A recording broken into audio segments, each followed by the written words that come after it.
मैया की जय, सती मैया की जय, सती मैया की जय।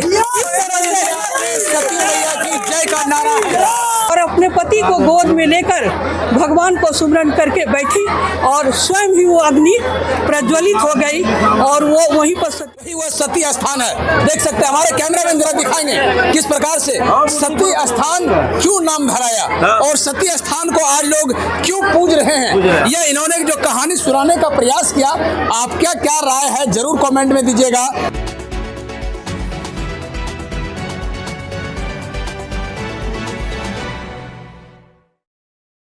नमस्कार, आज हम सती स्थान में हैं और सती स्थान क्यों नाम धराया सती स्थान, क्या है यह पावन परिणय जो देख रहे हैं हिंदू रीति रिवाज के अनुसार। सती स्थान देख सकते हैं, हमारे कैमरामैन जरा दिखाएंगे। सती स्थान वो है और सती माता किस प्रकार से बैठी है, उसका क्या कहानी है वह हम जानने का प्रयास करेंगे। जिस प्रकार से ये खड़गपुर क्षेत्र में मेला लगा हुआ है सती स्थान में 171वां अधिवेशन दिवस मनाया जा रहा है, मेला का कार्यक्रम चल रहा है। इस सती स्थान की कहानी को अगर जाना जाए तो किस प्रकार से सती माता, यानी कहा जाए तो एक लड़का लड़की आज से कुछ दिन पहले शादी करके इसी रास्ते से गुजर रहे थे और गुजरने के बाद उस जो यहाँ रुक गए थे इसी पेड़ के नीचे जब रात हो चुका था, तो उसके बाद वो पति पत्नी के साथ पति का उसको सांप काट लिया और सांप काटने के बाद वो पति नहीं रहे, लेकिन वो महिला उस पति को लेके गोद में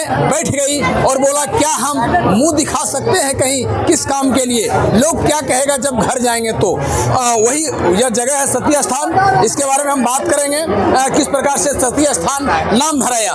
देख सकते हैं यह महिला लोग भी है और थोड़ा पीछे हट जाइए और पीछे हटिए, और हमारे साथ टीचर भी हैं जो कि यहाँ के पूरा कहानी को बताएंगे, आप सच्चाई क्या है सती स्थान के बारे में। प्रभात न्यूज 11 में आपका स्वागत है मैम। धन्यवाद। आपका क्या नाम है? उषा किरण साहा, अवकाश प्राप्त शिक्षिका आप हैं भागलपुर। जी, आप इस सती स्थान के बारे में कुछ बताइए हमें, क्यों नाम धराया सती स्थान? यूँ तो हमारे भारतवर्ष की भूमि ही वीरों से भरी पड़ी है, लेकिन उनमें महिलाओं का भी बहुत बड़ा योगदान रहा। महिलाओं की एक से बढ़कर एक गाथा रही, उनका नाम गिनाते गिनाते बहुत हो जाए। जी, लेकिन ये सती स्थान के बारे में बता रहे हैं जी।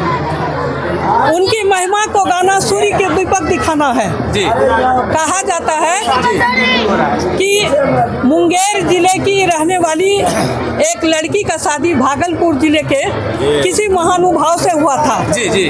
उनके लड़की के और लड़के का माता पिता का नाम मैं नहीं बता सकती हूँ क्योंकि मैं भी नहीं जानती हूँ। ये मैंने अपने माता पिता, सास ससुर या हमारे जो पूर्वज गुजर गए उनके मुंह से मैंने ये सुनी है कहानी, उसी के बारे में मैं आपको बता रही हूँ।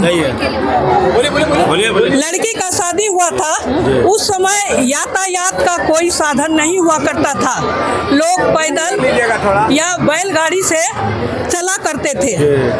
मुंगेर से जब चलते चलते इसी स्थान पर आते आते शाम हो चुकी थी, तो जो लोग थे उन्होंने कहा अब रात्रि में यातायात चलना नहीं है तो यहीं पर विश्राम किया जाए, इसी पेड़ के नीचे। हाँ, देख सकते हैं यही वह पेड़ है जहाँ की रात्रि में विश्राम कर रहे थे। फिर क्या हुआ? तो यहीं पर आकर के वो लोग सब विश्राम किए। रात में जो उस समय मिलता था बटकलौवा जिसको कहते हैं, खा पी करके और इसी इनारा का जल पी करके वो लोग, हाँ, यहीं पर एक कुआं है जो कि बहुत दूर दूर तक गांव वाले जो है इसका पानी पीते हैं और बहुत ही पवित्र माना जाता है।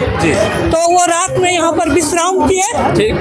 विश्राम करने के बाद सवेरे नींद खुली तो सब एक दूसरे से चलने की तैयारी करने के लिए कि भाई चलो अब सवेरे चलना है।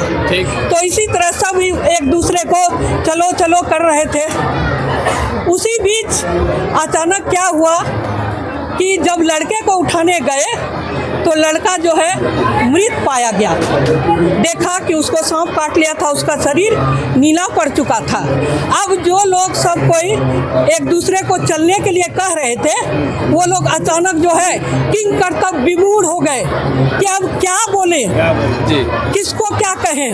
उन लोगों का दिमाग काम नहीं करने लगा। वो लड़की भी जग चुकी थी। उसने सुना कि बहुत देर पहले उस समय की लड़कियां घूंघट में हुआ करती थी, तो कान तो सुनाई पड़ रहा था। तो सोची कि अभी कुछ देर पहले जो है ये लोग बहुत चलने की बात कर रही थी, अचानक सब शांत हो गए। उसने धीरे से घूंघट उठाया, देखा कुछ दूर पर उसके पति प्राणेश जो है वो पड़े हुए हैं। उनका शरीर नीला पड़ चुका था और हाथ में कंगन और पैर में आलता देखकर समझ गई कि ये मेरे पति हैं। अब वो बेचारी तो सोचने लगी कि ये विधाता, ये मेरे साथ आपने क्या किया, क्या कसूर था मेरा। वो अपने पति से बोल भी नहीं पाई। उसके बाद उसी समय वहाँ के राहगीर जो आते जाते, उस समय का शौच खेत में हुआ करता था। सब आने जाने वाले निकले, देखे कि यहाँ पर एक बाराती पड़ा हुआ है, लड़का मर गया है, लड़की घूंघट में है। इसी तरह खुसर खुसर हुआ, बहुत से लोग इकट्ठा हो गए। उस खुसर खुसर की आवाज़ सुनकर हमारे सूर्य भगवान भी अपना दरवाज़ा खोल के देखने लगे कि भाई बात क्या है। जब देखा लड़की, उसके बाद जो है किसी अज्ञात शक्ति से अब जो है उसके भीतर कोई देवी प्रवेश कर चुकी थी। तो उसने किसी को कुछ नहीं कहा, अपना घूंघट उतारा और आसपास की सब लकड़ी इकट्ठा करके जमा करके वो चिता सजाई और अपने पति को गोद में लेकर भगवान को सुमरन करके बैठी और स्वयं ही वो अग्नि प्रज्वलित हो गई और वो वहीं पर सती हो गई। आसपास के लोग जो देख रहे थे उनके मुंह से सहसा निकल उठा, सती मैया की जय, सती मैया की जय, सती मैया की जय। सती मैया की जय का नारा है।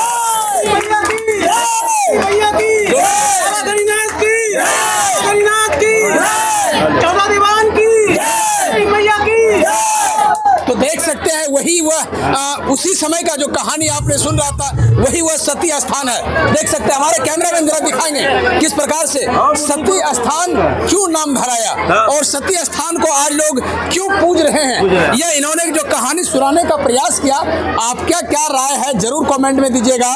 लेकिन और थोड़ा सा मैं बात कर लेता हूँ, बताइए। हाँ, जब ये खबर उनके ससुराल वाले को और नैहर वाले को मिली तो बहुत दुख हुआ और उन्होंने उसी सती माता के नाम पर यहाँ पर एक मूर्ति स्थापित किया। यह मूर्ति स्थापित किया और वो आ करके अपने बेटी की याद में उसको देवी मान करके पूजा करने लगे। और यहाँ तक कि इनका प्रभाव ये रहा कि आसपास के गांव के लोग भी इनकी पूजा करते हैं। कहा जाता है कि कभी एक बार एक ग्रामीण शाम को आया, वो शाम बत्ती देने के लिए आज आ रहा है, उनका भी आ रहा है। शाम बत्ती देने के लिए जब आया, दरवाजा खोला तो देखा कि एक नाग जो है सती मैया से लिपटा हुआ है, मानो दोनों अपने विश्राम अवस्था में हैं। उसके बाद वो देख करके प्रणाम करके चला गया। फिर एक किंवदंती समाज के लोगों द्वारा ही कहा जाता है कि वह व्यक्ति प्रतिदिन सांझ देने के लिए आया करता था। भादो महीना का मूसलाधार बारिश, घर से जब निकला तो उस समय आकाश एकदम साफ था, लेकिन जब निकला यहाँ आया, सांझ बत्ती दिया, अचानक खूब जोरों की हवा चलने लगी, मूसलाधार पानी बरसने लगा। वो बेचारा यहीं पर बैठ गया। कुछ देर में पता नहीं कहाँ से एक बूढ़ा आया, बोला बेटा यहाँ क्या कर रहे हो? तो बोला कि बाबा मैं तो सांझ देने आया था। तो उसने कहा कि इतनी अंधियारी रात में तुमको नहीं आना चाहिए।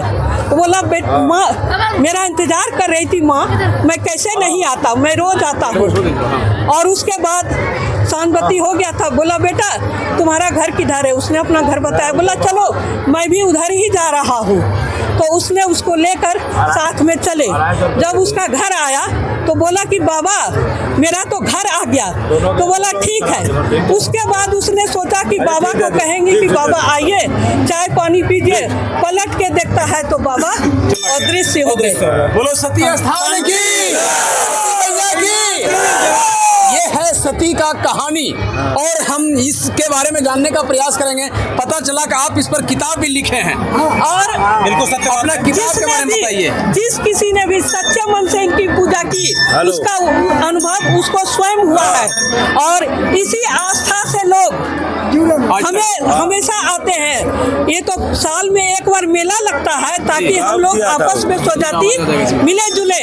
लेकिन इनके चाहने वाले प्रतिदिन जब उनको मौका मिलता है तब यहाँ पर दर्शन करने, अपनी मनौती उतारने के लिए या किसी न किसी रूप में माता के दरबार में हाजिरी लगाते ही रहते हैं। और चलिए। हम और हमारे पति इनका ये मैं जब तक जीवित रहूंगी या जीवित रहेंगे दोनों आजीवन इनकी सेवा करते रहेंगे।